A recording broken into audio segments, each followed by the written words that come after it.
Price allot இயேசு கிறிஸ்துவின் நாமத்தினாலே இந்த வீடியோ பார்க்குறவங்க எல்லாரையும் நான் வாழ்த்தி வரவேற்கிறேங்க. உங்களுக்கு நிறைய பேர் அட்வைஸ் கொடுக்குறாங்களா? பிரதர் நான் நினைச்சோம் பிரதர் எனக்கு அட்வைஸ் கொடுக்கும் போதெல்லாம் எனக்கு செம்ம இரிட்டேட் ஆகும். அதனாலேயே நான் அவங்களெல்லாம் விட்டுட்டு தூரம் போயிட்டு யோசிச்சுட்டு இருக்கீங்களா? கர்த்தருடைய வார்த்தை எதை தெரியுமா சொல்லுது? நீதிமொழிகள் 15ஆம் அதிகாரம் 22ஆம் வசனத்துல ஆலோசனை இன்மையினால் எண்ணங்கள் சிந்தியாமல் போகும், ஆலோசனைக்காரர் அநேகர் இருந்தால் அவைகள் உறுதிப்படும்ட்டு வசனம் இருக்குங்க. டோட்டலா ரிவர்ஸா இருக்குல்ல. உங்களுக்கு யாராச்சும் அட்வைஸ் கொடுத்தா அதை நீங்க கேட்கணுமாமா. ஆனா அது எது நல்லது அது எது கெட்டதுன்னு நீங்க தான் அது பகுத்தறியணும். நீங்க ஏனோ தானே இருக்கக்கூடாது வாழ்க்கையில. இப்போ நீங்க ஒரு எக்ஸாம் எழுத போறீங்க தானே, எக்ஸாம் ப்ரிப்பரேஷன் இல்லாம போய் எழுதுவீங்களா? இப்போ மேக்ஸ் எக்ஸாம் அங்க இருந்தாக்கா நீங்க அந்த சயின்ஸ் படிச்சுட்டு போவீங்களா? இல்ல சயின்ஸ் இருந்தாக்கா அதுக்கு இங்கிலீஷோ இல்ல தமிழோ இல்ல வேற எதுனா லாங்குவேஜ் படிச்சுட்டு போவீங்களா? இல்ல தானே.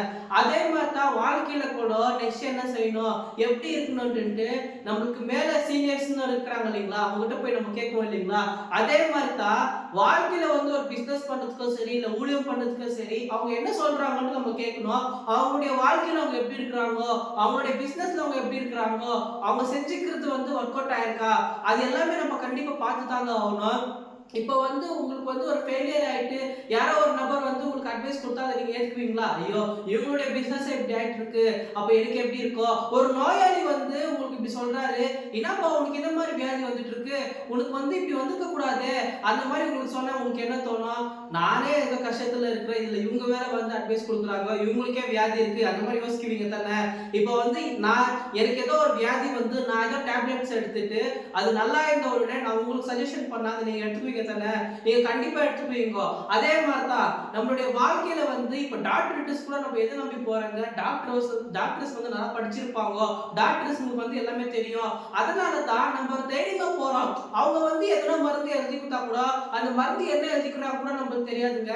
ஆனா நம்ம தேடிங்க வாங்கி போடுறோம் இல்லைங்களா, அந்த மாதிரி நம்ம நாலேஜ் வளர்த்துக்கணும் தான் நான் சொல்ல வரேன். அதே போல உங்களுக்கு யாரா அட்வைஸ் கொடுத்தாங்கன்னாக்கா அதை நீங்க கேளுங்க, என்னதான் சொல்ல வராங்கன்னு நீங்க கேளுங்க. இப்போ அந்த அட்வைஸ் மூலியமா உங்களுடைய வாழ்க்கையில எப்படி முன்னேறலாம் அப்படின்னு நீங்க திங்க் பண்ணுங்க. ஏன்னா நீங்க பாத்தீங்கன்னாக்கா நம்ம ஆலோசனைக்காரர் அநேகர் இருந்தால் அவைகள் உறுதிப்படும். இப்போ எதுவா இருந்தாலும் சரி நம்மளுடைய வாழ்க்கையில இப்போ நம்மளுக்கு முன்னாடி இருந்தவங்க இந்த மாதிரிலாம் சொல்லுவாங்க, இந்த மாதிரிலாம் நடந்திருக்கு, இந்த மாதிரி ஜாக்கிரதையா இருக்கும் அப்படின்னு சொல்லுவாங்க இல்லைங்களா. அது நம்ம கேட்கணும்னு தான் நான் சொல்ல வரேங்க. இப்போ நீங்க ஊழியத்துல எடுத்துக்கிட்டீங்க கூட நீங்க இப்போ இந்த அநேக இடத்துல இப்போ நம்ம சுவிசேஷத்தெல்லாம் சொல்ல போகும்போது என்னென்ன நடக்குது உங்களுக்கு தெரியும் இல்லைங்களா. அதை மற்றவங்க எனக்கு சொல்லும் போது கூட நான் கேட்குவேன், ஓ இந்த மாதிரிலாம் இருக்குதா சூழ்நிலை அந்த மாதிரி. அதே மாதிரி தான் நம்மளுடைய வாழ்க்கையில நம்ம எடுத்துக்கணும் நான் சொல்ல வரேங்க. இந்த வீடியோ உங்களுக்கான வீடியோ தாங்க. Thank you so much for watching. God bless you.